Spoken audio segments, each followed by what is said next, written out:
And more specifics is actually declining because the internet is dying.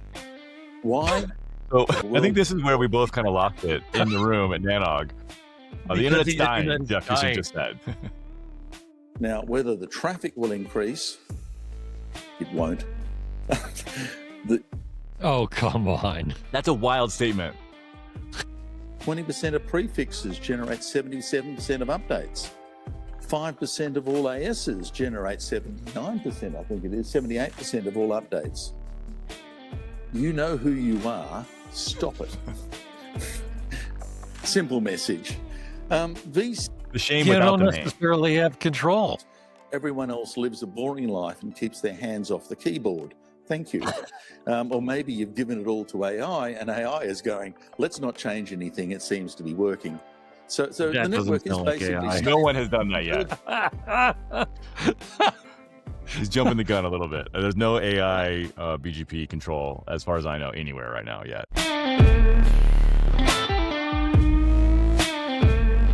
Hi, this is Dave and Chris.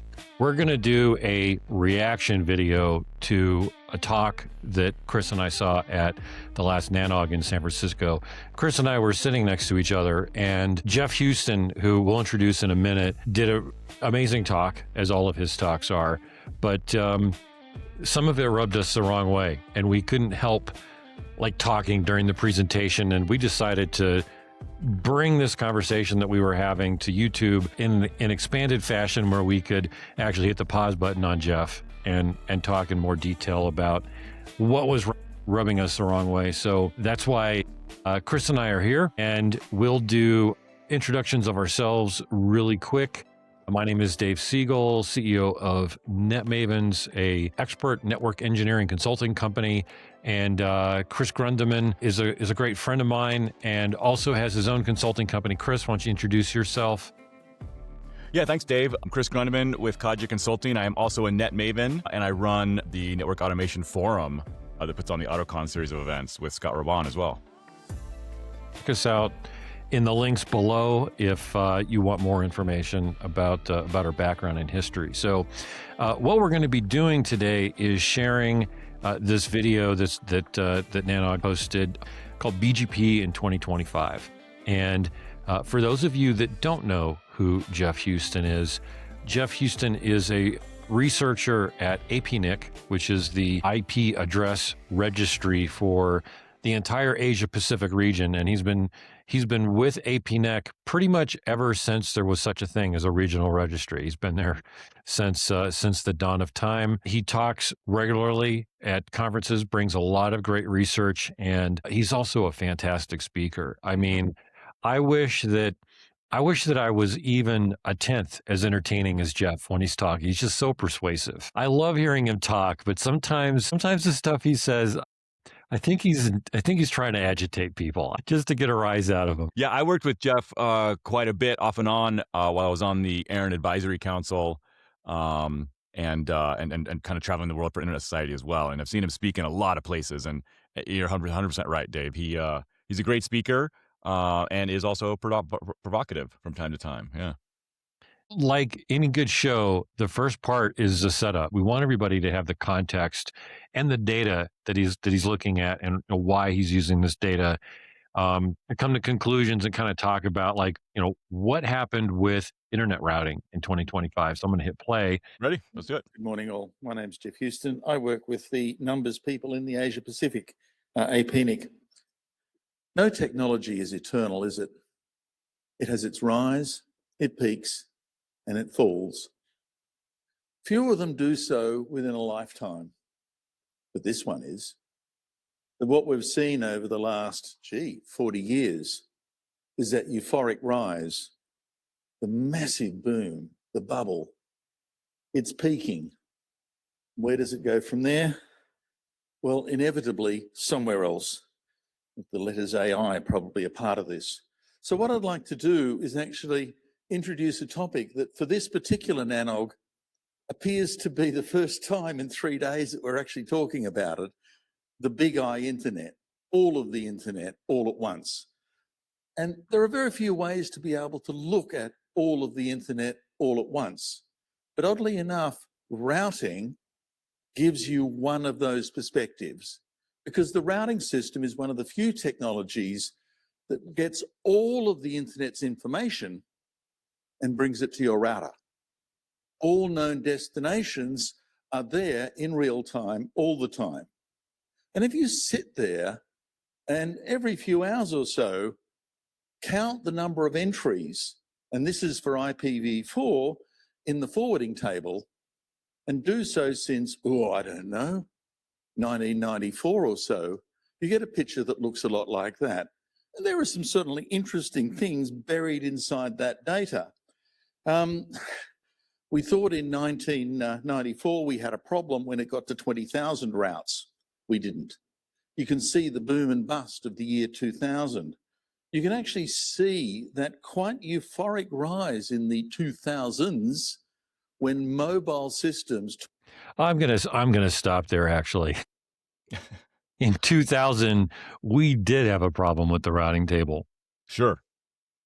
We were running out of memory. Like there were major internet backbone routers that were crashing because they couldn't hold the entire internet table anymore. And it's happened multiple times, right? Like the fib has gotten ahead of memory availability anyway, several times. Like we were dealing with the same thing in 2007, 2008 timeframe. And I want to say it was like, we were getting close to 500,000 routes then, yeah, if I remember right. And it was the same thing where there was, you had to go buy new routers, and there was certain, there was a bunch of stuff that couldn't handle it. These were actual problems, in other words. Very, very real problems. But even all the way back in, like, when I first started going to Nanog in 95, this is like a regular topic of discussion. Every single Nanog was, Geoff and others would do this research just like this and project when we're going to hit the brick wall. Right. Because you could take like in 95, the premier router was the Cisco 7000, right? That was like the best router that you could get. Which was running like an old Mac Motorola 68020 kind of processor and had like, I don't know, I think it had 16 megs of RAM or something like that. Maybe it was 32. It was 32 megs of RAM. The 2501s, the most you could put into them was 16 megs. And in 94, 95, you could barely fit a full table in that. And then we got much beyond that. And the 16 meg routers, including the classic Cisco AGS Plus, we had to decommission them because they couldn't hold a full table anymore. So this was like, this tech debt issue was a real issue even, 30 years ago, managing this. And it wasn't until, it feels like more like the last 10 to 15 years where finally all of the new routers that we're buying have so much RAM in them and great processors that this isn't really an issue anymore. Well, I would say, less than 10 to 15, I think. And it definitely has gotten less of an issue where we started building routers that look a little bit more like computers. And so they have a little bit more headroom in them. It's become a licensing issue though, right? I remember, if you look at like, for one example, the Juniper line, and they've got, the QFX 10,000 and the PTX 10,000, which was essentially the same box, and they hobbled the QFX because it's supposed to be a data center switch. So they hobbled it in software and firmware to not be able to handle the routes, although it essentially was the same hardware and could have. So, these things still kind of trickle up, maybe for different reasons now, but being aware of how many routes you actually need a router to hold definitely relates to how much you're going to spend on that router even today. Yeah, for sure. Although some of those licensing issues are more around like how quickly the fib will get loaded, which is also a weird thing to limit in software, in my opinion. Yeah. Well, and there are some hardware limits there too, right? Again, there's some boxes that, because of how much BGP churns, they never actually quite like stabilize because they can't keep up. They can't do it fast enough. It's a little bit different problem, but similar or related anyway. Yeah. But this is very pertinent to those that run internet backbone routers with full tables. Yeah. To be looking at this data. So let's keep going, huh? Took over the entire internet.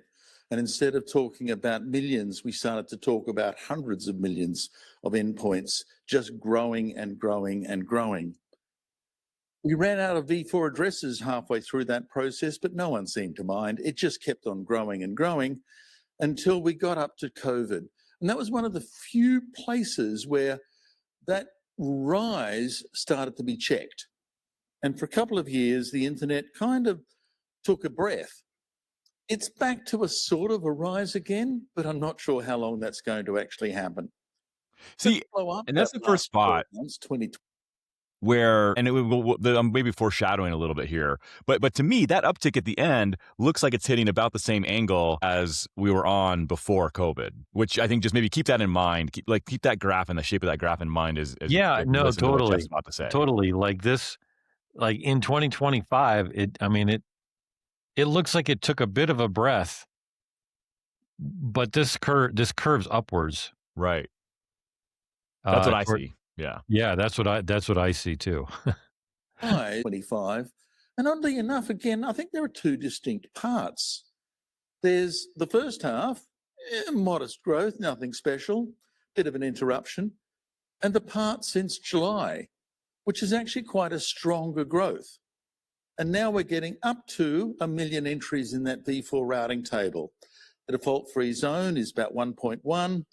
And there's no single view. This is an amalgamation of around 600 views collected by the Route Views project and RIPE's risk service. Everyone sees a different internet, but by and large, we all see the same growth patterns. So before we go on, for those that don't know what the DFZ or the default free zone is, that is when you have so many peers, you basically peer with everyone, you don't need a default route in your router. Like just by peering alone, you have all the routes in the internet in your routing table. Whereas, technically, if you buy transit and you get a full routing table from your upstream transit, technically you don't need a default in that case either. But it would be a good idea to have one just in case. Mm-hmm. But a default free zone specifically refers to a tier 1 carrier that does not need to have any default because they have complete peering. Right. And so in this context, he's using it a little loosely as just to mean, I think, all the routes that are on the internet today. So you don't have any defaults. You're not hiding any of it behind a default. You're seeing every single route that's advertised. Which I think it's also worth underlining. Again, as we talked about earlier, right? Geoff's research here is amazing. He's taking 600 different views of the global routing table to compile this together and get like an aggregate view. It is pretty cool, the research he does and the data he's able to present. Yeah. And you can tell the graphing tool that he uses is like some old school TK. He may have done it on a CLI. Graph, some like Unix command line thing that he's been using for 150 years. Some things happened, few discontinuities. The Department of Agriculture here in the US decided that using routing for traffic engineering with more specifics is so yesterday. They withdrew all their specifics. I'm not sure anyone noticed enough to thank them, but let me say it. Thank you. And there was one other one that I thought was quite interesting. This weird blip in the middle of the year where the entire V4 network went humph.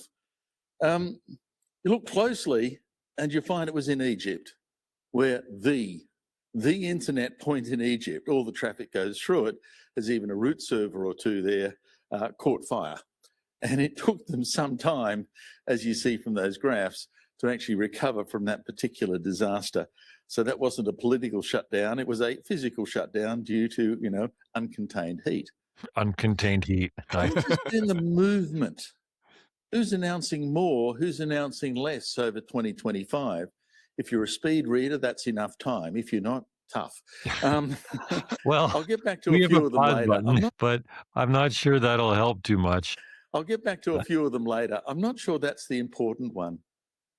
But as well as looking at the number of prefixes, there's also the amount of address space that's actually being advertised in the routing system. And that's an entirely different picture, isn't it? Because at the start of the 2000s, the internet was small. It advertised about one gigabit of addressing. And it rose up to saturation close to around 2013. And then the available pool just stopped. That was as many addresses as we have in V4 that are usable.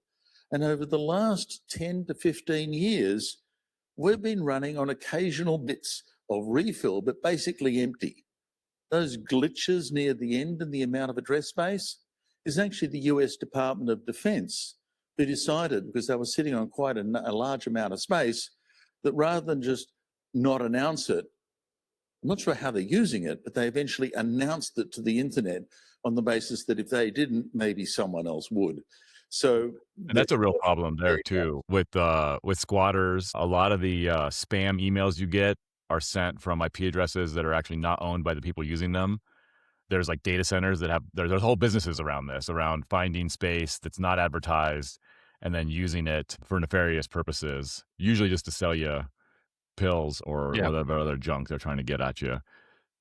Yeah, a lot of these data centers sitting in like the Cayman Islands and stuff like that, where they're the cybercrime police force are not real able to enforce a lot. Not doing much. Yeah. Yeah.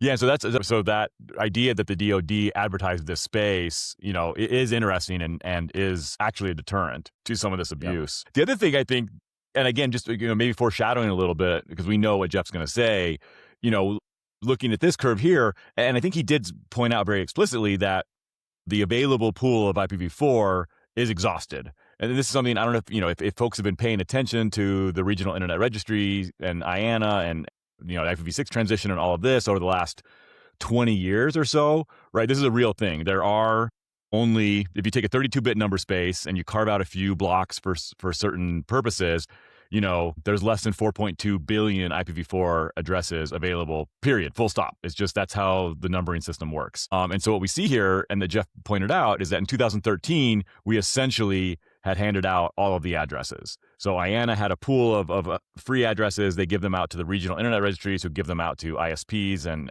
big businesses and governments and things like that to use.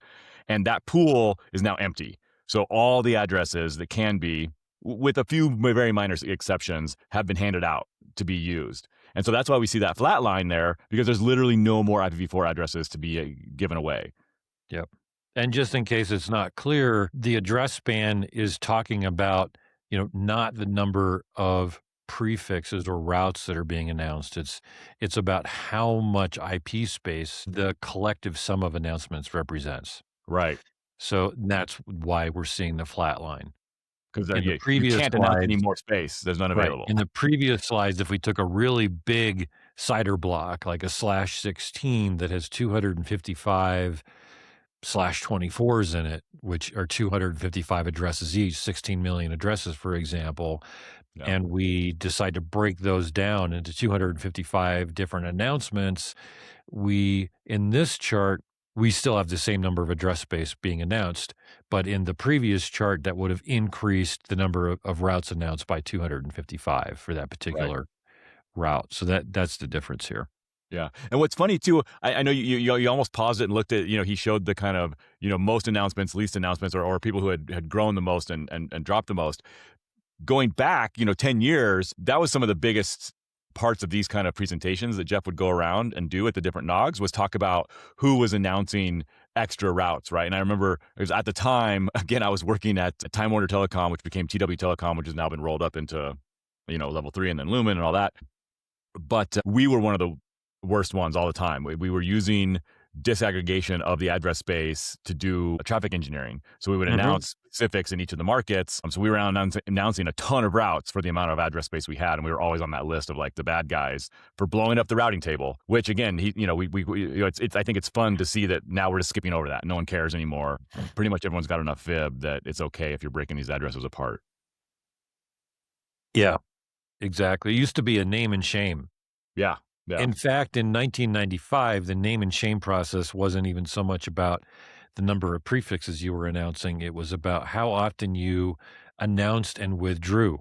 Oh, yeah, route. the update cycle. Yeah. Because the Cisco 7000s, the processors were so weak that at the exchange points, they would get the CPU would get so bogged down from handling all of the BGP changes that they would basically lock up, and then BGP sessions would start dropping, and it would cause this meltdown of like May East, and everybody would have to go and have their routers rebooted. It was crazy. Sometimes.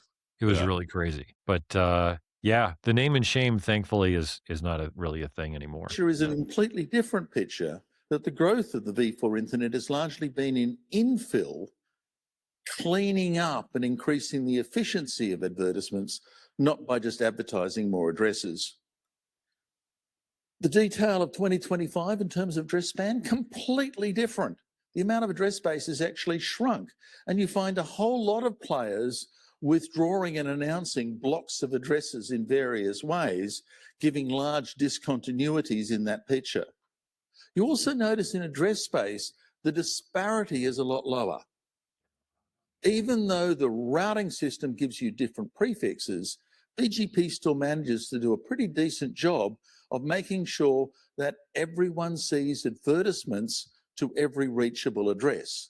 And the amount of places that you can't get to because of routing is actually quite a lot smaller than simply the lack of prefixes. The big player, Amazon. They're still believers in V4. It's wonderful. Perhaps a bit quaint and anachronistic, but wonderful.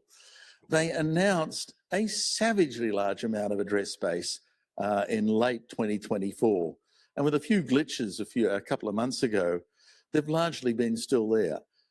I assume there are customers for all of these addresses, and it powers their Amazon EC2 or AWS or whatever. But they were certainly extremely big in the buying section, and they were the dominant players across the year.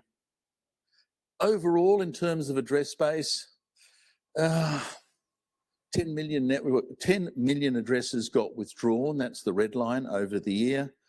So it hasn't grown. It's largely stayed static. And the regional internet registries have nothing new to give away, so we didn't give away anything. That's the blue line in the middle. Not much happened. So this is changes in the advertised address space. Bunch of people shrunk, bunch of people grew. Now, some of this appears to be housekeeping. Google sent a whole bunch of addresses over to Google Cloud. The next one, DNIC, the US Defense, sent a whole bunch of addresses from one AS to another. And EE in the United Kingdom got bought up by BT and moved to BT. Ones that didn't, AT&T, 3.4 million addresses got sold off. Some of the players, like AT&T, even SoftBank, Comcast, Bell South, are actually reducing their V4 address holdings. Now, I don't know if I've got the slide. That is a pretty interesting observation, Chris, because what happened to the price of IP address space last year? Yeah, it's kind of collapsed, right? It went from like 40 bucks all the way down to like 10 bucks an IP. Well, and it's funny because that was, don't know all the details here, but as Geoff alluded to, one of the biggest buyers of space over the last few years has been Amazon to continue to grow AWS. I don't know if they stopped buying and that's what allowed the price to drop a little bit, or if everyone's kind of sold everything they can or bought everything they need. It's interesting to think about. I know some of the IPv address broker folks have some good insight into this. If people are curious, they can go seek out the folks that some of the, I forget the names of those companies right now, but they see, there's some of them that run marketplaces and things and have seen kind of the dynamic there and what's going on. Some of it's public, some's not. I asked Tina Morris, who leads the team of IP address buyers over at Amazon about that. And she said that they are still buying, that they're looking for opportunities to buy, but I believe she said that they have slowed down a little bit as well. And her team unfortunately got hit pretty hard with that last big round of layoffs on Amazon too. So that does seem to be, assuming that was a strategic cut for them, that does seem to imply that they are planning on slowing down a little bit. Yeah, which either means they've started to be able to take advantage of IPv6, or they're doing something completely wild in their backbone or in their underlay, or they've built the underlay to the point where they think they can just add services on the overlay. I don't know, right? I mean, there's it's all guesses there as why that's slowing down, but it may be true for others as well. Maybe that IPv6 has finally actually hit a turning point where people are less worried about it, or maybe people have gotten really, really good at NAT. I don't know. I know that for AWS, if you're buying a VPS, you definitely want an IPv4 address. There's no question. Sure. Like if you're Amazon building your back office, you can build your load balancers such that you have servers that are IPv6 only, and you just sort of direct incoming IPv6 traffic into these IPv6 only servers, and then you don't need V4 space for those, right? Yeah. So as the conversion happens to IPv6 of the clients, they can kind of like grow their IPv6 infrastructure independently, and maybe the V4 address space that they need remains pretty static. But Yeah. for, any of the infrastructure as a service products like Azure or GCP or AWS, it's not optional to sell those without an IPv4 address. Not yet, yeah. I mean, but folks who aren't paying attention to this may be surprised. Just as a quick anecdote, I recently had an email bounce back to me from somebody's mail server that said they don't accept mail over IPv6, which I didn't even know I was sending mail over IPv6 until I got the bounce back, right? And so some of this is happening under the covers. If you're not paying attention, you're probably getting V6 addresses from your service provider already, if on your home internet and maybe even your business internet, even without knowing it. And a lot of apps choose IPv6 by default because of all the work we've done over the last 15, 20 years. So more and more traffic is just taking IPv6, whether you know it or not, and maybe whether you like it or not. What a crazy error, too. I mean, it's clearly a mail server misconfiguration, because if you Yeah. don't want email over IPv6, maybe you should like disable it and Right. remove If there remove was it no from V6 address, DNS. I couldn't have done it. Exactly. Yeah, exactly right. Crazy. All right. Hanging on to addresses to sell them for any money at all, you're probably too late. The time to sell was probably yesterday. And I think that's hit a number of these people that if you really wanted to monetize these V4 stocks and do something in V6, the time to do so is yesterday. I'm sorry. Totally agree. Yep. So what happened in V4? Now's a good time to buy, too. It's growing, Right. but slowly and only in margins. We're seeing address holdings decline, and the V4 cloud infrastructure, yay, the cloud keeps on growing. And you notice, by the way, in AI, all that internal stuff is V4, but it is on internal addressing. And more specifics is actually declining because the internet is dying. Why? So I think this is where we both kind of lost it in the room at Nanog. The internet's dying, Geoff Huston just said. I think I have to rewind it. Like, what? Right. This is the big jump that he's made here. We'll see more, like you said. Declining because the internet is dying. Why? Because none of you ship packets around the world anymore. You don't have to.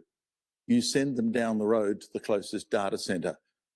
Oh, yeah. This is okay. So He's basically saying that CDNs killed the internet because you don't have to fetch it from the source anymore. You fetch it from the local cache. Yeah. But the cache has to be filled, man. So I'm just gonna switch over to this other talk. We're not going to play it right now, but in I think it was 2024, maybe early 2025, Geoff did this keynote, whatever happened to IPv6. And this is where he's talking about the fact that the push to localize as much content as possible has basically made the internet irrelevant, which is absolutely ridiculous. I don't know if we even have time to talk about that today, but this is, if you want to learn more about what he's saying here on this statement of the internet is dying, go watch this Whatever Happened to IPv6 talk. Yeah, which is a big part of what he's talking about here, right? I mean, definitely that idea that he, at least first, as far as I know, publicly announced in that other talk that you just pointed out, it seems to definitely be coloring his thoughts. And it's exactly where a lot of the things I tend to disagree with about what he says from here on are tied back to this idea that the internet's dying, the big I internet, global network, et cetera, which, we'll let him talk about it first, I guess. Yeah. I mean, we can tell you as network operators that the core is still growing. It is not. Absolutely. We are not seeing. And the edge. Yeah.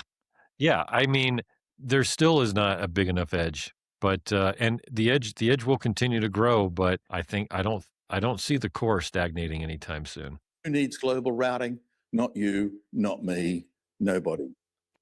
So no one needs global routing, he says. But he said it in such a convincing way. Right. Like it must be true because he was so convincing. 6 is picking up the slack. And the big picture view is kind of, again, that frightening wall up and to the right. This is grow. But you kind of blow it out. And this is the last 12 months. And it's hard pressed to see grow. It still looks like growth to me, man. I don't know. But that looks up and to the right. It's not very steep. I mean, it dips a little bit, but the end is higher than the beginning. Right? That's not stagnation. I mean, I realize that because of the scale, it's hard to see relative to everything else. It is. And I don't even know what those numbers, I can't read. It's too blurry to read what the scale is. I see that the 20,000 at the bottom and 25,000 at the top, Yeah. or is it 25? So from Is it 250,000? here, That's what it is.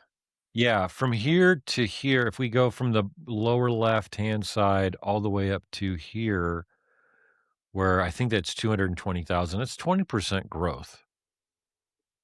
Well, But 200 to 220 is 10%, but yes, it's oh, like that's still you're right. significant, right? And Can't deny. I'll say this as well. And again, maybe I'm foreshadowing a little bit because I know what he's going to say, but 10% growth in IPv6, I don't think is equal to 10% growth in IPv4. And I'll tell you why.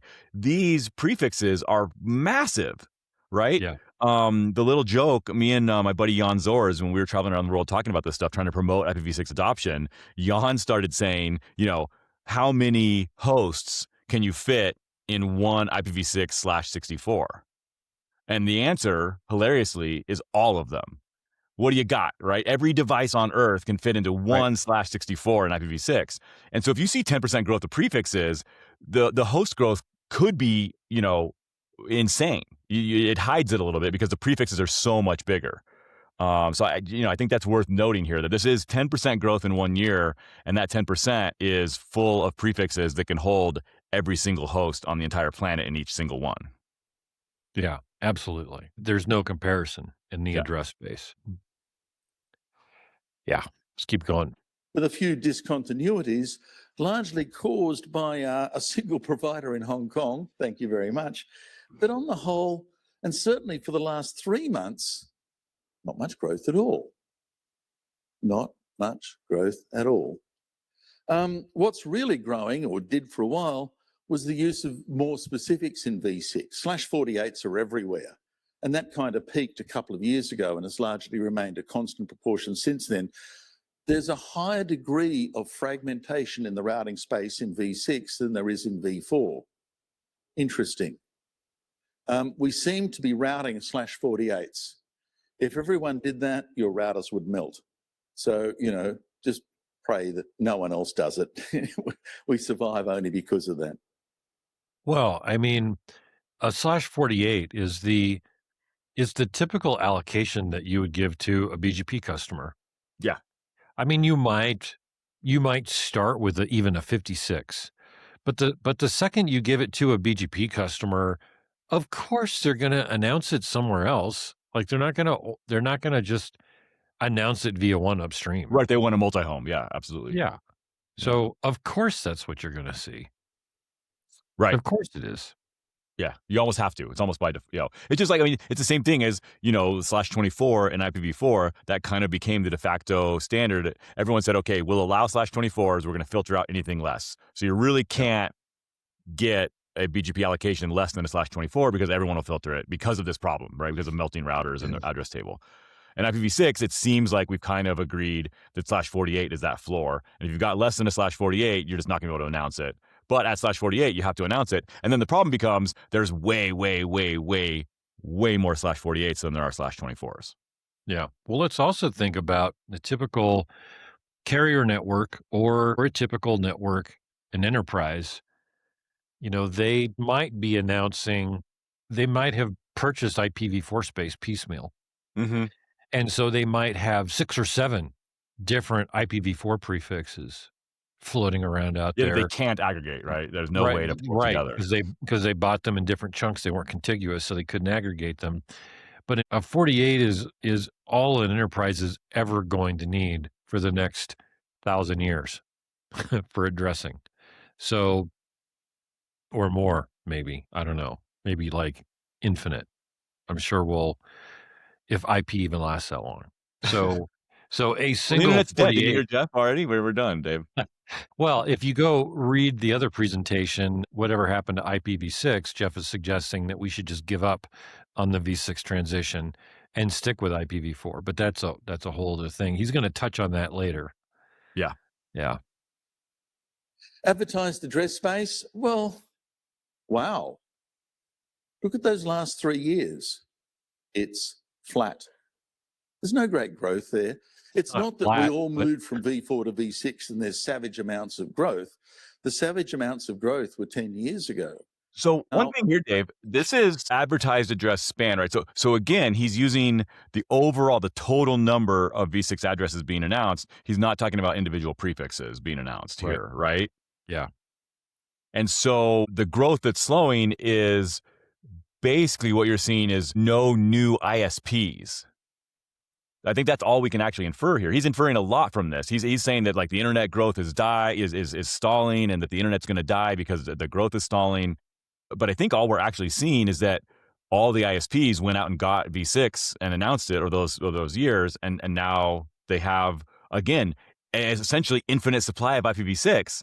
So why would they go get more? Right. I Yeah, don't read this way he reads it at all. Yeah, we have NetMavens has a customer sitting on a /24 and like 5/32s that they picked up from acquisitions. It was so much address space. So much, yeah. And so much. But another thing that this might be, Chris, is that certainly this is not a no growth story. This is not a stagnation story. Certainly, if you look at the traditional adoption curve, this does seem to mimic the kind of like a maturity curve at the top. Sure. Even though IPv6 is not completely deployed and transitioned to, what this could be, and an observation, if you were to like look at Google charts on V6 traffic, we've seen that the growth in IPv6 traffic as a proportion of total internet traffic, that has slowed as well. Yeah. I think people have, like, I certainly don't hear people running around going, come on, we have to move to IPv6. We have to get this done. Now is the time. Like, the push to do that has slowed, and it still is like the altruistic thing to do, but you don't see the drive.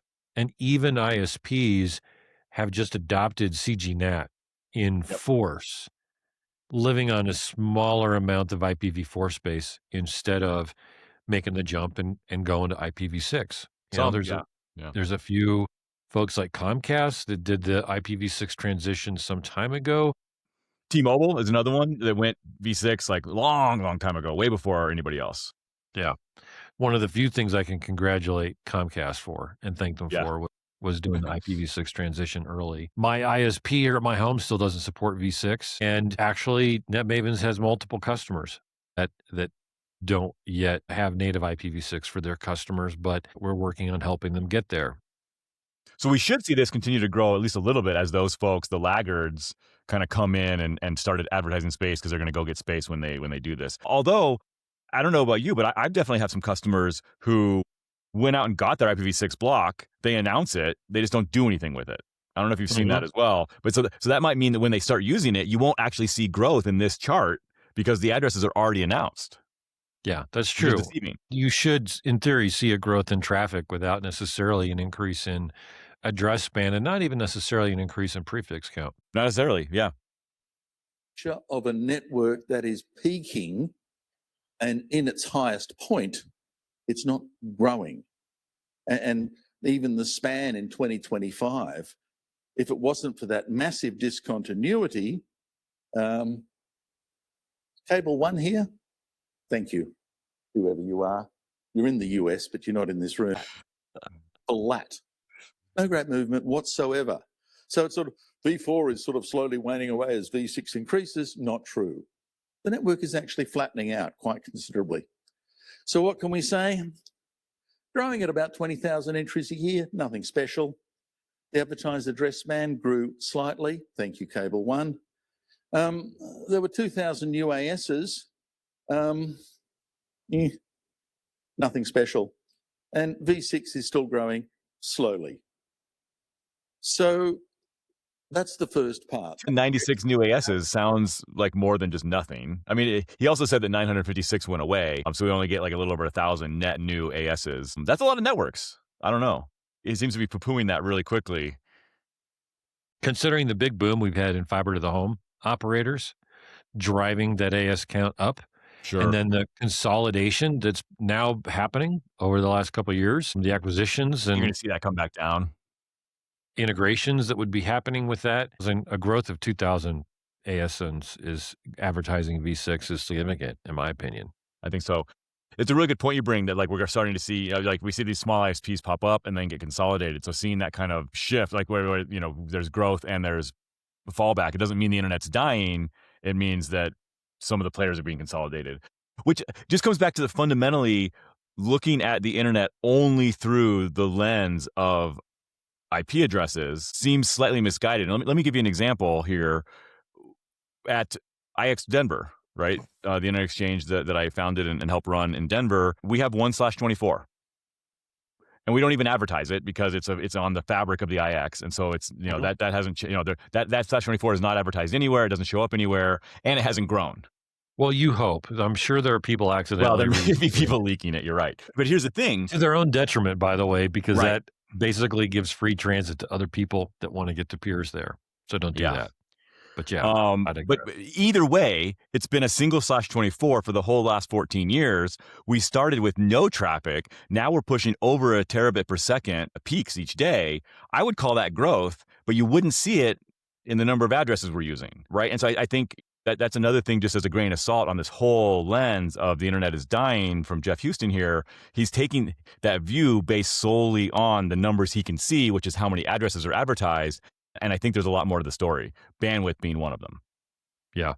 Yeah. I think the internet's going to be. In V4, we hit 1 million. It is outlandish to think we're going to hit 2 million anytime in anyone's lifetime here. It's just not growing at that rate. It really, really isn't. The predictions around it's going to stay steady at like that for about the next 5 years. Beyond that, who knows? There's a fair deal of uncertainty.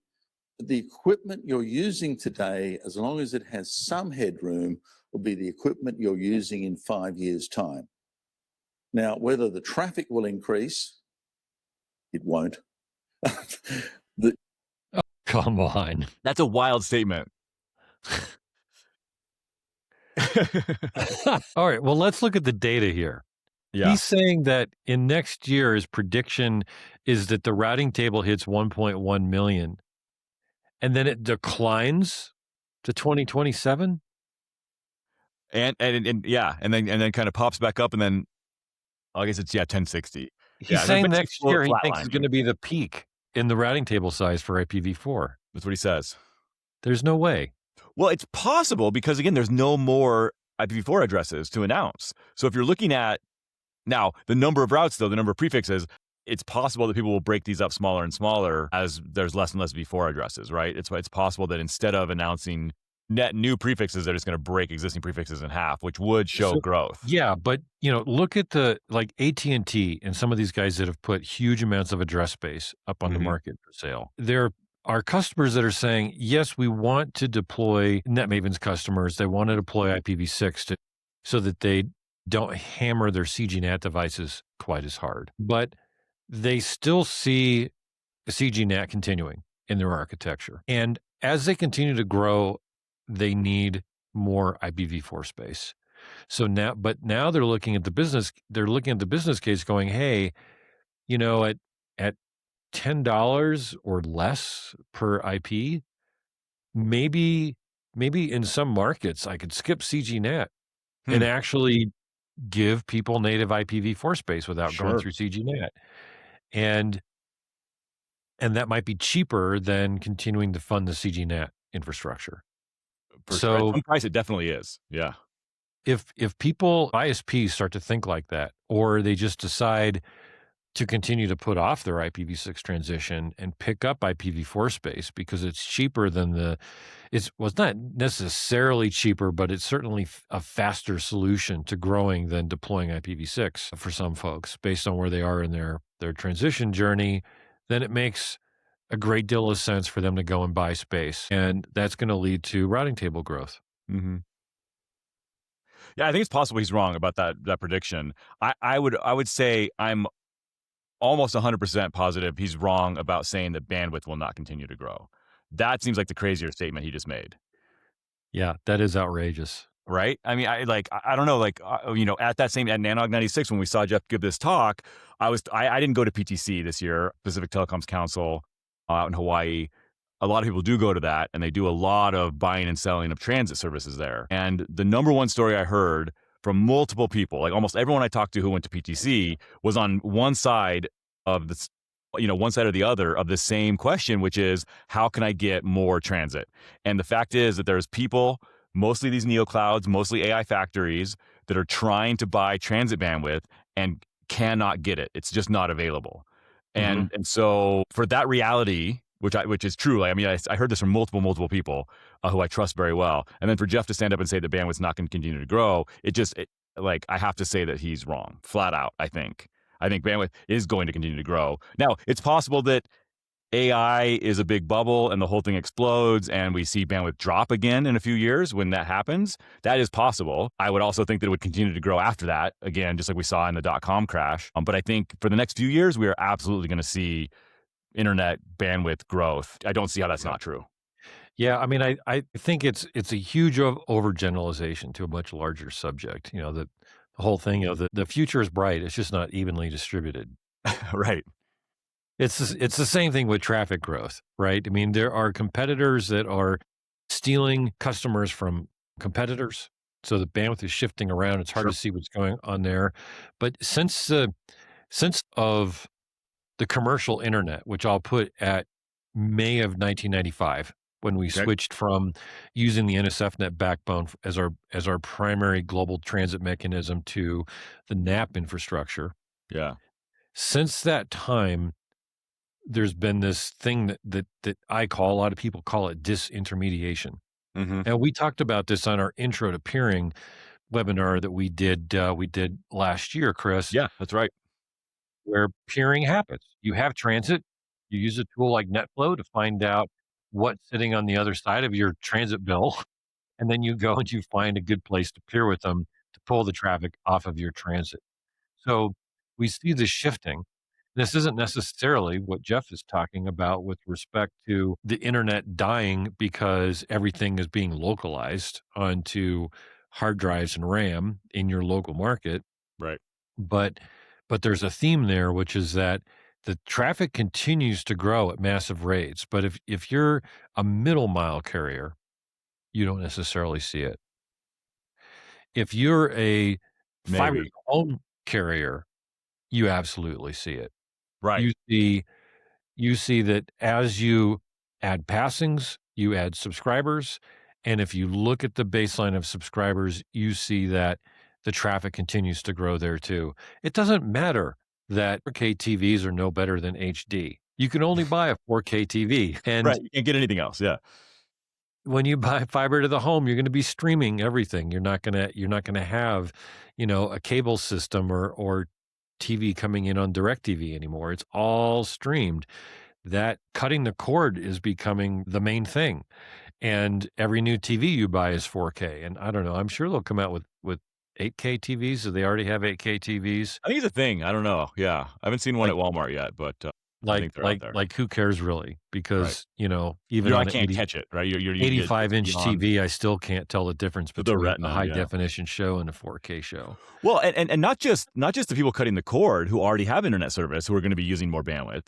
There is still a significant number of human beings on this planet that aren't connected to the internet and probably will be at some point. Now, I don't think there's going to be 100% penetration, right? There's definitely going to be, some people who don't ever want it or need it or get it, but a big chunk, like nearly half of the population of the world, still doesn't have internet connectivity right now. I think that's going to continue to change, and I think we're going to continue to see increased bandwidth usage because there's just more people doing the same things that other people are already doing. Yeah, and AI plays an interesting role in that too, right? Because even though like a community of interest, which is going to be primarily language based, the AI is fluent in all languages. Right. The language model is fluent in all languages. So even if you don't have a local inference model, using the global inference model, it's not like an English thing or one of the main, or Spanish. Right. So you won't see that localized web traffic activity that we've seen before, where people in a certain country only go to websites in that country because only that country speaks that language. And in this case, we'll see that not happen because the website will be instantly translatable into any language. Right. Yeah. The internet's not dying. Just in case we haven't said it. Traffic is not declining. You know, Right. if traffic, so here's another data point. If traffic was declining, what do you think would happen to the price of IP transit? Right. That's If interesting. if that would imply that the demand is decreasing, Right. I mean, maybe that would still continue to drive declines, but I would think that creates a very serious problem for everybody in the business of selling transit It's a to the really point where they interesting. have to stabilize their price. Otherwise, their profitability drops so fast they just can't even continue to invest in the network. Right. That is a very good factor, right? Like, it's a really, really good point that a lot of service providers are based on continued growth, right? Right. Like they're unsustainable without growth. Correct. Yes. Like if you factor in 20 to 30% price compression in a year, in order to maintain flat revenues, you have to grow bandwidth by 30%. Right. And it's difficult, but many providers are able to basically stay flat once they've hit a certain level of market penetration, which as a product manager, when your CEO is asking you to grow your revenues, that sucks. Yeah. But but if you've hit a good number, you're generating EBITDA. As long as you continue to generate that EBITDA number and your CapEx doesn't go crazy, then you can survive. Yep. Anyway, let's keep pushing here. Let's see what else Geoff That's what has Geoff to say says. Yeah. The amount of sort of routes you need to cope with are going to be static. Your equipment will basically have a longer lifetime in service as a result. So pretty much static. V6, same story. It's not that growth has moved from one protocol to another. It's just that there is no great growth. We are running a saturated network where demand has peaked off, and that predictive uncertainty means 250,000 entries. It'll stay like that for about 5 years, roughly. Each entry is, of course, 4 times the size of V4. So in terms of physical memory, V4, V6, consuming about the same amount of resource in your forwarding tables in terms of memory. So again, nothing terribly spectacular. That's still decent growth over. So the good news, Yeah. It was 100,000 routes, right? Over. in terms of physical memory, Yeah, that's like a 50% growth over 5 years. Yeah. He's minimizing that as if it's nothing. It's significant, I think. I do. I mean, it's not as high as it's ever been. Sure. It's not exponential, right? It's not parabolic. Right. But if you look at a maturity curve where, Mhm. You've got the big ramp and then it peaks and then it declines. Like in IPv4, he was implying that we're basically right at the peak and we're Mhm. going to see a decline from here on out. Right. And And I think, again, we are at a peak of IPv4 because there's no more addresses to advertise. So if you look at total number of addresses advertised, it cannot go up very much from where it is. It just can't, even if everything else grows. So it's a bad it's number. It's a harder. bad stat, I think. It's harder because you have to fragment larger blocks and people are buying onesie twosie to meet their short-term needs and kind of like Right. So the skipping along. prefix growth could continue, right? But the overall number of addresses can't. Right. memory, V4, V6, consuming about the same amount of resource in your forwarding tables. Greenish is refining advertisements. Down at the bottom in violet is the number of withdrawals. In a distance vector protocol, more people playing should equal more activity. That's not happening. Quite the opposite. What's actually going on is this network in V4 is surprisingly stable, and it's not. The amount of table entries is growing, but the instability is largely the same. Number of unstable prefixes per day, 20,000 or so, nothing special. What does that mean? BGP is better today than it was 20 years ago. It converges faster, even though the network is now at 1 million entries rather than, 200,000. Are you getting any better? No. The underlying circuitry is actually phenomenally stable these days. And the churn that we're seeing is confined to a very small number of people who. That depends on the market. Right. when he's about to say that, right? That, like, that there's a very small number of networks that are causing chaos, and everyone else is pretty much, leaving their hands off the buttons. I think. Well, like third world countries or less developed countries, it's awful. I mean, Mhm. we help operate a network down in Brazil, and I can tell you that like one of the markets that we have capacity into, Porto Alegre, which is on the far south of Brazil, down on the coast, we have 4 different providers, 4 different routes, and it's not uncommon for 2 of those to be down at the same time. Terrible. That's why you And have 4. day in, day out. That's why there's 4. Yeah. Exactly. Right? It's crazy. But yeah, in the United States, yeah, things are very stable. There's a lot of places like here in my local town, not a lot of construction, so there's very little backhoe fade. Sure. The network's very reliable. But like in Brazil, they don't put a lot of fiber into the ground in concrete casings. They still hang it up on telephone poles. Telephone poles get knocked down by drunk drivers all the time, Sure. car accidents and stuff. So, I mean, your mileage may definitely vary on this Yeah. one as far as stability. Agree with him about the protocol is the protocol. Like, it's not going to become ISIS style convergence with, sub-second convergence times at a global level.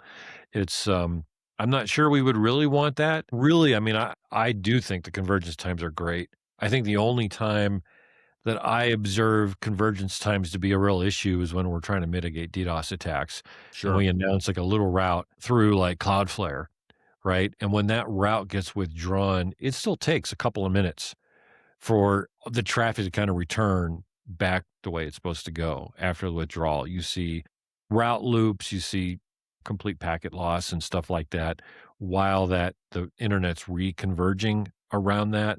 So that kind of stinks, but it is what it is. It's probably not going to get much better on BGP. Pathologically generate BGP updates, everyone else lives a boring life and keeps their hands off the keyboard. Thank you.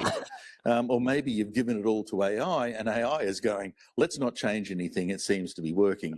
So the That doesn't network is sound like basically AI. No one has done that yet. He's jumping the gun a little bit. There's no AI BGP control, as far as I know, anywhere right now yet.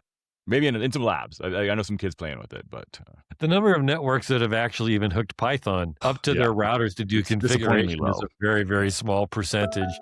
The number, like, you'd have to be crazy to give AI free reign. This would look very different. This chart would look very different, I think. I think I was last week. John Capobianco did a YouTube video on, like, basically, what did he call it? NetClaw. He created. It was like Clawbot for like network, and he's got like in bold letters, like do not try this on a production network. He's put all these controls in there to make sure that it doesn't escape and cause havoc on real networks. It's like all contained and firewalled off. I mean, no, we're a long ways from AI doing that. And if it was in the picture, I think we'd see a ton of volatility because, the one thing about automation, which is even more true for AI, is that when things work, they work. But when they don't, things go bad really fast. It can be catastrophic. Yeah, you definitely need way real faster than fingers on a keyboard. Way just faster, right? Yeah. Around 50 seconds for most updates. Here's what I mean about the small amount of pathological noise generators. If you look at which ASs and which prefixes generate updates and how much, a tiny proportion on the right, 20% of prefixes generate 77% of updates. 5% of all ASs generate 79%, I think it is, 78% of all updates. You know who you are, stop it. Simple message. These the shame you without don't the name. necessarily have control. Right. All that means is that a network that happens to exist in a place where network infrastructure isn't stable, like the situation in Brazil I was just talking about, guess what? There's going to be a lot of they're updates. on wireless links. They're on aerial fiber. Yeah. Time. I don't think it's not necessarily that the IP network is poorly run. Right. it may be the case that the underlying infrastructure Could be is power outages. Yeah. not reliable. That's not necessarily the network operator's fault. Yeah. It is So, interesting that it's 5% of the AS numbers are causing like almost 80% of the instability.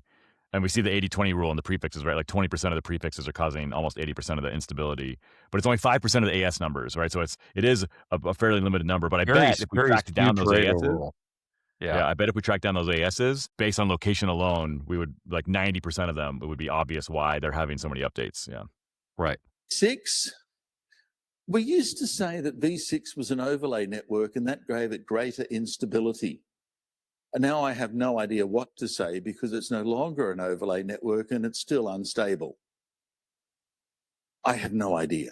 But it is, on the whole, a completely different signature. The number of withdrawals, the number of updates is right up there with the number of actually advertised prefixes. We're not doing a very good job in containing those noise levels in V6 BGP. The trajectory is just continuing to grow. The number of unstable prefixes continues to grow. No idea. It's not getting any better. Interestingly, though, the convergence performance, when V6 was an overlay, left-hand side, it never worked. Anyone who thinks that tunnels work is deluding themselves. It's a fantasy. Tunnels never. Well, that's also not true. Now, he may be talking about specifically the free tunnels from Hurricane Electric for using IPv6 in the early days, right? But to say that tunnel, maybe it's just a language problem, but like tunnels work, right? Like VPNs work, SSL works. Like, come on, man, tunnels work. Tunnels do work. I think fundamentally they are less stable than native. So I think there's a lot of truth in that statement. How many people use Tunnel Broker? Like I mentioned earlier, my ISP, my local town in Estes Park, still doesn't offer native IPv6. Mm-hmm. So I used the Tunnel Broker Yeah. at Hurricane Electric for a while, and it was horrible. Like I literally, and Hurricane still didn't.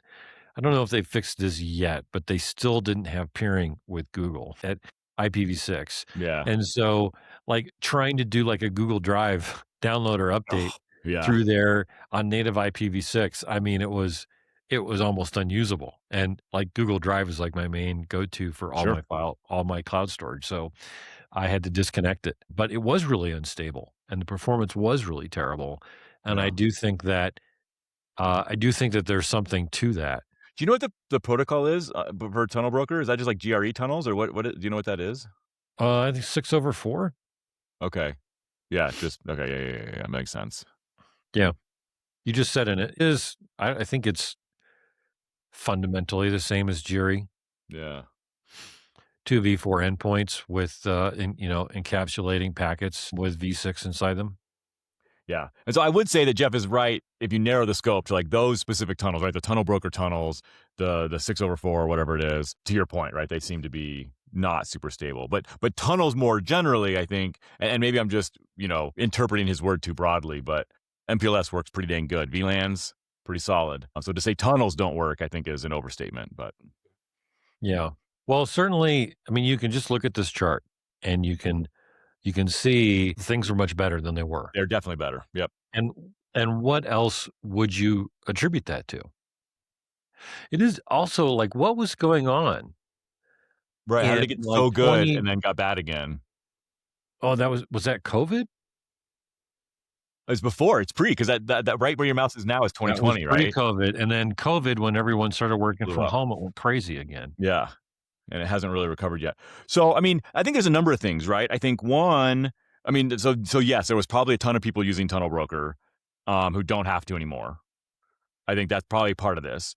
I think there's another piece here, which is that a lot of people, again, like I think I know a lot of folks, a lot of clients of mine over the past few years who went and got IPv6, advertised it but didn't really do anything with it and didn't really pay any attention to it. And so I can see you're basically talking about like a public lab in a lot of ways for V6 previously, where there was no, a lot of companies didn't have production traffic on it, so they didn't really care. They were probably doing funny things or not doing the things they normally do for V4. And so I think you see some of that as well. And now that V6 is actually carrying production traffic, people are being more serious about routing it. That's what I see here, in addition to the tunnel broker stuff. Yeah. I can't believe that we're not even 20 minutes into this video. We definitely added a lot of commentary. Hopefully we've added a lot of value along the way. I think we probably have for a lot of newer network engineers that maybe don't have this global view. Yeah, let's keep going. I think it probably only gets more outrageous from here. Okay. Only in the last 2 or 3 years, when we finally got rid of all of those infrastructure V6 tunnels, do you actually see convergence performance get back down to that magic V4 number of an average around 50 seconds. This is good. So in general, the V6 performance is going well. It is intrinsically less stable, don't know why, but its convergence performance is about as good. Are the same maniacs in V4 doing maniacally stupid things in V6? Yes, they are, even more so. There's a tiny amount of folk who defy physics, just 3 ASs, and we know who you are, generate 20% of that BGP V6 update load in the last 2 weeks. I'm like, even if you had it as your KPI, that's a hard thing to do. You need really customized setup. I'm not even mad. I'm impressed. Somehow.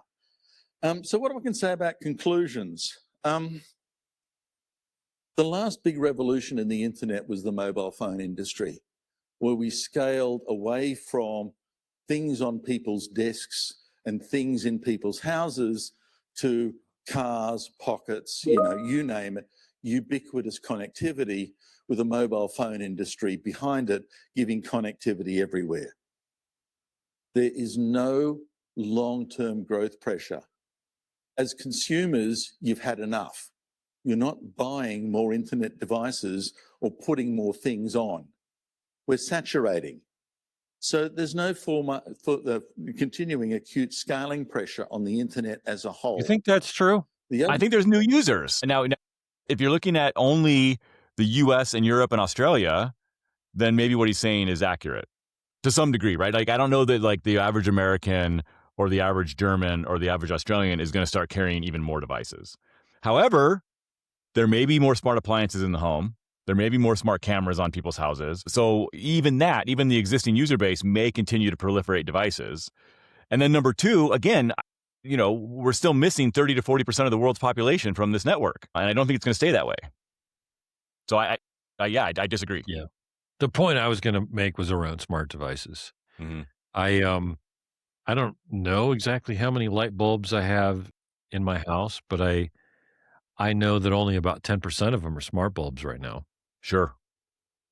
So now, to Jeff's point, though, that won't be global internet, right? I mean, hopefully. I don't want my light bulbs or my cameras necessarily accessible on the global internet. Some of it will be, right? If you're using a security system that you're having remote monitored and things like that. But some of this depends on the architecture. If you're doing Z-Wave or Zigbee, then they won't be directly on the internet, and they'll be probably tied in with a local home assistant application or something like that. But by and large, I think that the average person is probably going to use a smart bulb that ties into a cloud system. Sure. And that means it's going to have an IP. Yeah. Well, and if this like explosion of inference happens and we're putting inference in the home, in the refrigerator, in the toaster, whatever, they're going to need to call back. They're going to have internet access to be able to update models or update data or whatever. So I think it's highly likely that some level of device increase is going to continue to happen for some considerable amount of time. So. Yeah. I think so. But I agree. I don't need another tablet or another phone or another laptop or another desktop. Or really any more TVs. Yeah. We've done, because of Moore's law, is we've replaced distance with replication. My website, if I happen to go to it, has been mirrored and copied somewhere within a couple of kilometers of me right here, right now. Here we go. The stuff follows each of us around. We no longer need a network to go to places far away. The data centers simply manage all of that near us. So, But again, how does it follow you? is It's that not the following routing you, it's system. everywhere. Yeah, So it has to be replicated across the internet to get to all these local places so that it can be there when you get there, right? This is one of the things that he really spends a lot of time talking about in this other talk that we'll link down in the comments to this as well. But he spends a good chunk of time talking about how content is replicated locally. And of course, language models are trained centrally, replicated not super locally today. There's this belief that edge compute is critical for the inference models, but in reality, they're only somewhat regionalized. They're Right. not down at the same level as like a Netflix cache in your local ISP's network. Like a No. couple of inference locations in the United States, like one, a couple in Europe is all you need right now. Maybe Right, as so adoption really increases, maybe there's a business case for distributing that further, but right now there's not. and that'll be load based though. Yeah, exactly. At the same conference at Nanog where we saw the talk that we're commenting on, there was a talk from Meta that, and they showed their inference rack. It is not something you're going to be putting everywhere, right? This is a huge multi-million, maybe multi-tens of millions of dollars in a single rack. It's not as big as the training clusters, but the inference is still a major compute challenge, and it's still going to be somewhat centralized. Yeah, I remember we looked at the picture and then we went and Googled the models for how much NVIDIA charges for those things. And Yeah. yeah, it's like when you put it in terms of, that rack of equipment, just that rack of equipment is worth about $5 million. You realize why NVIDIA stock is so high. And the storage array behind it is $100 million. Yeah, right. Craziness. All right. So no, your content doesn't follow you around like your shadow. No, it doesn't do it magically either. It's got to still go across the network. Yeah. I'm not Peter Pan. Is being stressed less and less, and the internet is increasingly just a last mile switching problem, which is fine. That's what makes it cheap, and that's what makes it fast. Because if you learn one thing from economics, and I don't think I heard it from her, but it's true, cost is distance squared. The longer you have to move traffic, the harder it is, the less bandwidth you've got, and the more it costs. The shorter the path, and data centers are a great example, you can reasonably talk about terabit and get away with it because it's low distance, everything works. So instability levels are high still in parts of V6. There's some training to do, but on the whole, things are fine. I said all that, go and read it again. If you're in the business of still routing, and some of us are. I love how natural he is. Yeah. If that were me, I would start reading the content on there and I'd be like, I would just repeat it anyway. I'd be like, like I said a minute ago, he is a great presenter. Like we said 20 minutes ago, whatever. And I would just like go through the content again. He's like, yeah, I said all that, moving on. Willing to just blow it away. Yeah. Again, if I had a tenth of presence that he does on stage, oh man. Yeah. There are a few things you should remember. One, know your limits. When we tipped over 1 million, it caused some heartache. And some folk have experimented with automatic fib compression to try and keep the number of entries in their really expensive memory in their routers below what they've provisioned. Because once you run out of that memory, bad things happen. That's an option. But the good news is, it's not going to double. It's not going to triple. The demands of the routing system have largely tapered off. And that what I agree with. Now is a network that is entering a period of, we can either call it stability or long, slow decline. That's your choice. But that's I choose stability. Not yet. You should really look at your router from time to time just to see if you haven't melted something. Oh yeah, we never do that. You should be looking at around 1 megabyte of 32-bit V4 and around 350K for V6 for your entries in your line caches. If you've got that, you don't lose sleep over it. And quite Well, the one thing that misses, though, I mean, it's fairly accurate for a single copy of the table. If you're actually running a big network or a critical network, you probably have multiple copies of full tables from multiple transit providers. Absolutely. And sometimes you actually would have multiple copies internally as well. If you're running a network, you mentioned Comcast going to IPv6 earlier, Verizon, a lot of these big guys, they're actually running internal routing tables that are just as big, if not bigger, than the global routing table. And so I think where the problems come in today isn't, if you've just got a single upstream and you're taking full routes, well, first of all, if you have a single upstream, why are you taking full routes? But two, if you have 2, 3, 4 upstreams, plus you're doing some traffic engineering inside your network, you may actually have 4, 5, 6 copies of the full table. And that's where you actually run into scaling limits today in today's hardware, in my opinion. Yeah. Yeah. Well, they're like he's saying, he touched on it just briefly, but we're talking about the RIB, the routing information base, which is what is held in the routing engine and the CPU that has all the full tables and is calculating the best route. And then you have the FIB, the forwarding information base, where it's a cache of what the best next route is. And that's much harder to manage. You tend to have more limitations on the FIB side than the RIB side these days. Yeah. And luckily you don't need multiple copies unless you're doing like ECMP. You don't necessarily need multiple copies in the FIB. Yeah. Right. Good. Yeah. It's a really good distinction. Yeah. But it is something to keep an eye on. I mean, depending on the features you have enabled on your router, there's all kinds of limits that need to be monitored. Mm-hmm. You know, like we're implementing for a client right now, basically the firewall rule monitor, specifically driven by FlowSpec, because the PTXs can only do 8,000 rules or terms, I should say, 8,000 terms per PFE. So that's like if you're doing like a ton of FlowSpec mitigation for DDoS attacks, it's something you want to monitor. And there's all kinds of examples of stuff that needs to be monitored like that.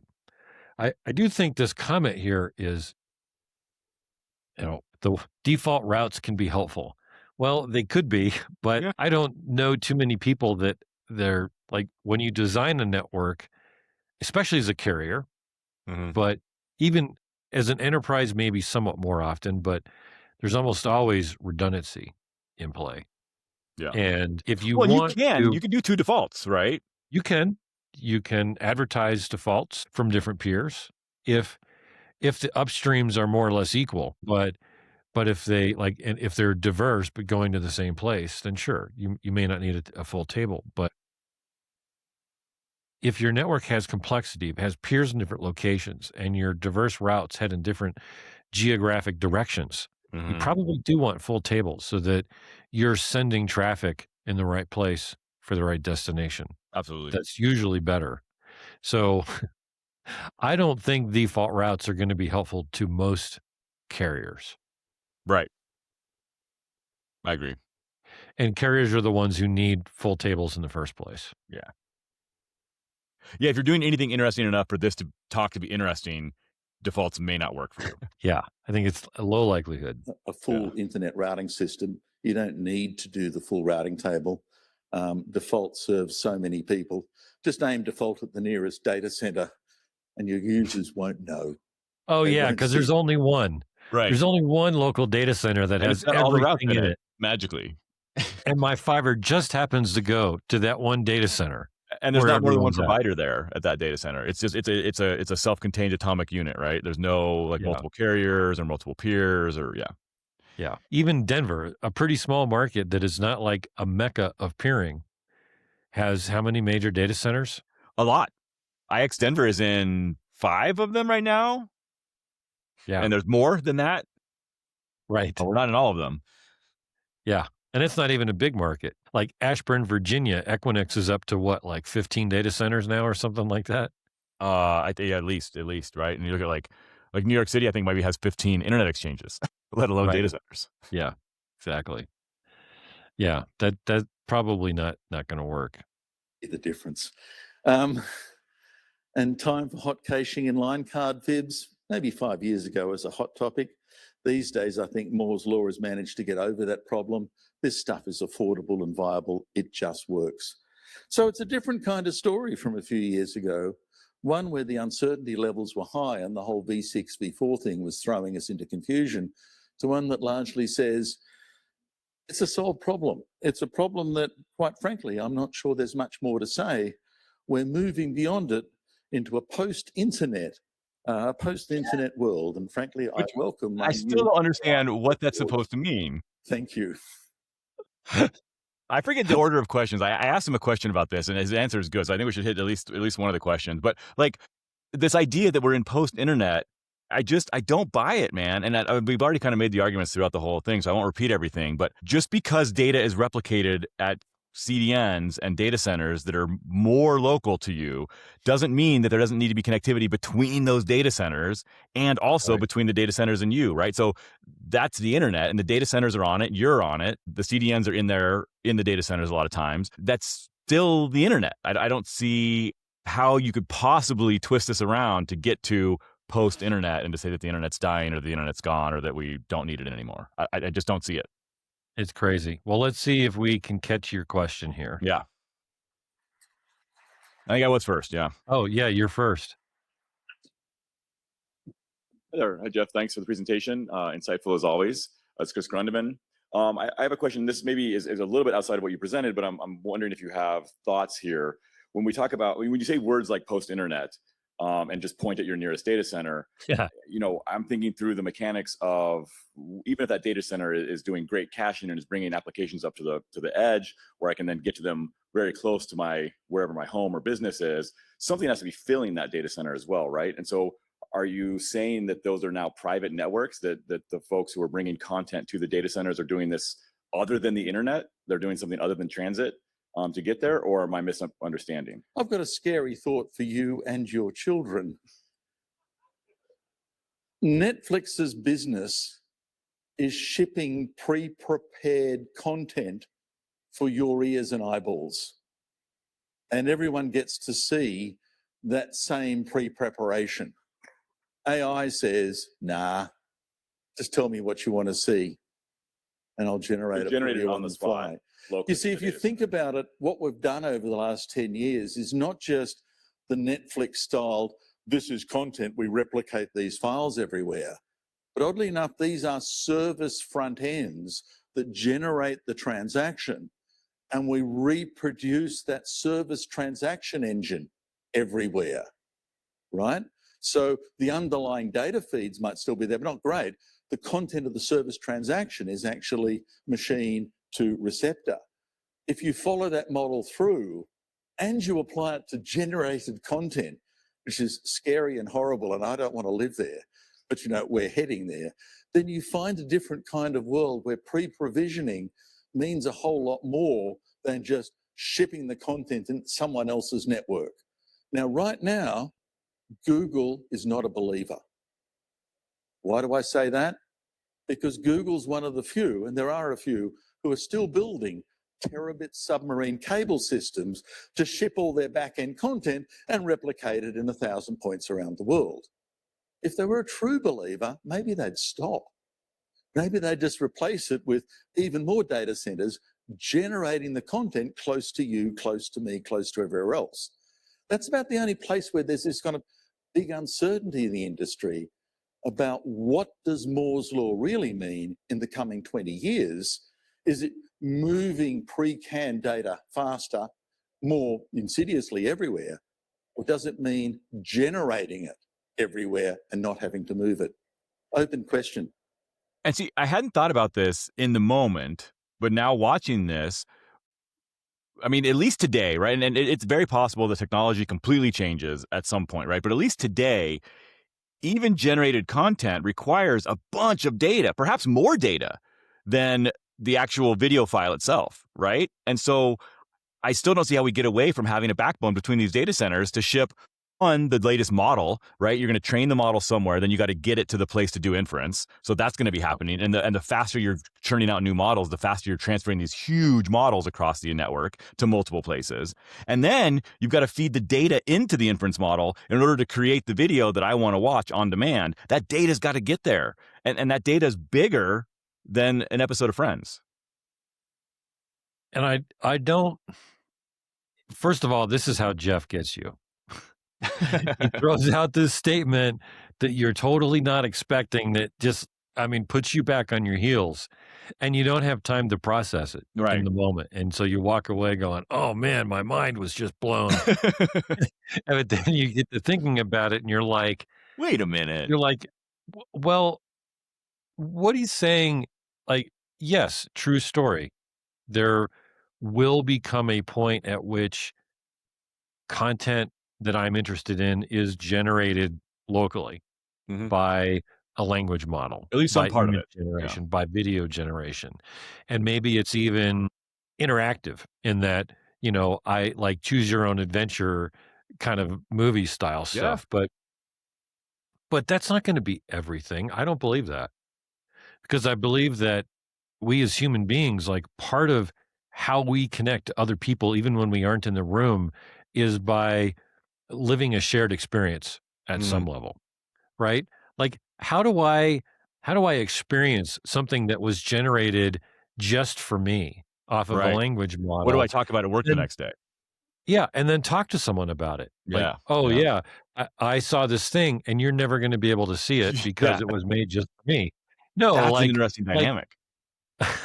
What happens at the water cooler when everyone's being shown individualized things? Now, I think where it'll happen first is with ads. I think that the product placement stuff is where we'll see AI, like they'll be leaving, call them blank spots or sandboxes in the show. And so when you're watching, you love whiskey, and maybe like there's, the character is going to drink a bottle of whiskey that like someone wants to sell to you, right?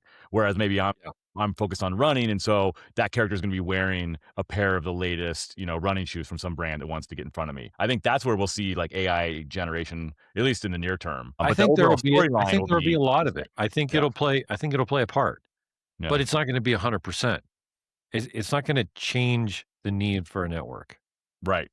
That's the baseline. Because even if it's all generated, you've still got to get the data that you need to generate the files somewhat locally, right? Like I don't see the network being able, maybe quantum changes this, I guess, if quantum networking is fundamentally different. Quantum networking definitely has the potential to radically change the demand for continued fiber infrastructure growth. Yeah. But I'm not convinced that it's real yet. You still need fiber, at least the way I understand it now, to send some mechanism to send entangled quantum bits, qubits to a remote destination, so that then you can build up this collection of entangled particles into locations that enable you to communicate instantly. But you still need some way to transport. You got to get them there first. Yeah. You got to entangle them and then send one, right? Yeah. So that'll, in theory, decrease the, demand for total capacity, but, that could take decades. Right. For as long as the internet has been around, I don't know when you would consider the start date, let's say 45 years at this point, give or take. And that would take like another 45 years, I think, to kind of proliferate that, but I could be wrong. But in terms of AI taking over all content, in terms of everything we want to see being local, in terms of not replicating things, there's a reason. Like, I don't think Google is stupid, and I don't think they lack foresight. They continue to see growth in subsea demand. They need that capacity to deliver the services that they have to all the different parts of the globe. And it's still growing, and there isn't enough capacity out there. And the other thing is that cables are dying all the time. Just in this decade right now, there's 3 cables that I can think of that are significant sources of capacity for the entire continent of South America, to reach America, that are all end of life. Like, they're past their expiration date. And a whole bunch of the other ones are just about sold out. Like Monet is probably one of the biggest cables and best cables down in South America for internet. And it's just about full. It's getting harder and harder to find capacity. Seaborne Seabrass 1 is essentially very near 100% capacity. There's very little left to buy unless, some capacity times out and customers disconnect services. And that's a pretty common theme. Like there actually is a need for another cable down in South America, and there is growth. So it has to be And even met. unless, I've got 3 projects on my desk right now for fiber builds in the US, in the Southwest, because of data center builds, right? So, Yeah. we even just connect, even if Geoff is right about connecting these data centers, like the data centers have to be connected to something. And I Yes. think that something is called the internet. Yes. That's the whole name of the game. We're Yeah. not in a post-internet. We're in the internet is mature. I'd agree Right. with that. We're in a maturity state for the internet. And yeah, there's some growth. There's a lot of fiber to the home being installed. That's all fantastic. That's not a revolution. That's an evolution Mhm. of technology. So anyway, I think we've covered it. I am going to point out again, and maybe we should do a separate video reviewing this one because the whole It might be worth it. idea, Yeah. this whole idea of the CDN and edge compute being the replacement for the internet Yeah. is definitely interesting. We touched on that a lot, but there's another really interesting concept in here too, where Geoff talks about the fact that we've moved away from this concept of end-to-end connectivity using an IP address, which was the whole reason we were so scared about running out of IPv4 addresses and wanted and developed IPv6 to now things are name-based. So that's a really interesting piece that somehow leads them to the conclusion that we should just forget about IPv6 because the internet's based on names and not numbers. Right. And yeah, well, I'll leave this to the next time, right? Right. I have a really embarrassing story. I think back when I had an ISP in the 90s, Mm-hmm. I think the year might have been sometime around maybe 1995, 96. A reporter for Network World or something like that called me and said, "Well, when do you think the transition to IPv6 will be completed?" And I made a prediction. What would you say? So wait, when was this call again? Tell me when are we? It was like 95 or 96. Okay. So All right. And what'd you 1995, say? 96, something. So like probably over 30 years ago. I predicted we would be done by the year 2000.